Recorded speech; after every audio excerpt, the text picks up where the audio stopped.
રવજીભાઈ ચુડાસમા, સામાજિક કાર્યકર અને ગ્રામ પંચાયતના સદસ્ય તરીકે ફરજ બજાવું છું. અમારા ગામની અંદર ઢુંડિયા પીપળિયાથી વડિયા અને ગોંડલ જતો રસ્તો છે. આ રાજકોટ ગોંડલ જવા માટેનો એક જ રસ્તો છે અમારો.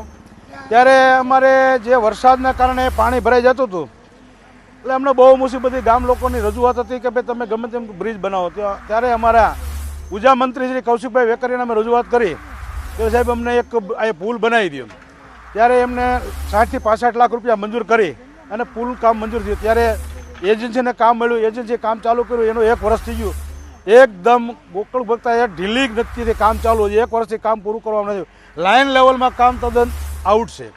જે બ્રિજ ખરેખર રોડ બાજુ જોઈએ એની જે અવળી સાઈડ રોડ બનાવેલો છે.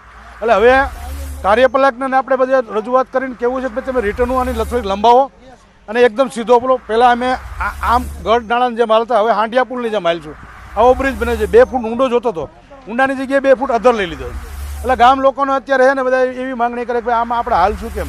અને 15 જૂન બેસી ગયું, ચોમાસું બેસી ગયું ત્યારે ગામ લોકોને હાલવાની મુસીબત થાય. ગામમાંથી માલ સંભાળ ત્યાંથી સપ્લાય કરીને ગોંડલ યાર્ડમાં લઈ જવાનો થતો હોય. હવે ગોંડલ યાર્ડમાં જવા માટે તો વરસાદ હોય ને પાણી હોય તો ડાયવર્ઝન તો હાલવાનું નથી. એના માટે ગામ લોકોની બધી માગ છે. અમારા પંચાયતમાંથી ગામ લોકો બધા એટલે એવું કહે છે ભાઈ તમે આગેવાનો ધ્યાન દો અને તાબડતોબ પુલનું કામ ચાલુ કરાવો.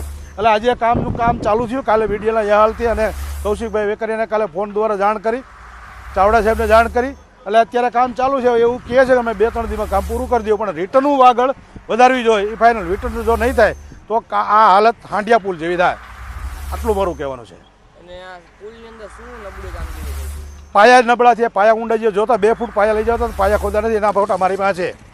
માટી પાથરી અને એમને સીધું આમના પહેલાં જે કંઈ હતા એન્જિનિયર, જે એજન્સીના એન્જિનિયર હતા ને એમણે બિલકુલ ધ્યાન નથી આપેલું. મેં એમને મૌખિક જાણ કરેલી કે ભાઈ સાહેબ આ તમારું આ જે છે માટી છે એને તો હટાવો અને જે તમે જેસીબીથી ખોદ્યું છે તો 2 ફૂટ એને ઊંડો લઈ જાઓ અને બ્રેકર મારીને ત્યારે 2 ફૂટ ઊંડો લઈ જવાની જગ્યાએ 2 ફૂટ અધર લઈ જાય એટલે હાંડિયા પુલ થયો છે. માગ તો આ બ્રિજ બનાવ પુલ બનાવવા માટેની માગ હતી અમારી કે ભાઈ તાબડતોબ આ પુલ બને. તો પુલ માટે અમારા ધારાસભ્ય તો ગ્રાન્ટ આપી દીધી અને બધું મંજૂર કરાવી દીધું. હવે એજન્સી છે, એજન્સીને કામ કરવાનું હોય પણ એજન્સી એકદમ ઢીલી નીતિથી કામ કરે છે. એટલે ગામ લોકો અત્યારે અમારી પંચાયતમાં સવારી કરી જાય છે કે ભાઈ તમે આગેવાનો ધ્યાન દો. એટલે અમારી માથે એટલે મુસીબત આવી છે. કેમ 15 જૂન બેસી ગઈ, સરપંચ ઉપસરપંચને આખી બોડીને એમ કે ભાઈ તમે તાર રાજીનામા આપી દો. એટલે અમારે શું કરવાનું? અમારે તો ફરજિયાત અમે અમારા ધારાસભ્યને રજૂઆત કરી. ધારાસભ્ય તાબડતોબ એન્જિનિયરને કીધું અને કોન્ટ્રાક્ટરને કીધું. આ માણસોને મૂકી દીધા. હવે કામ ચાલુ કરી દીધું. ઓકે.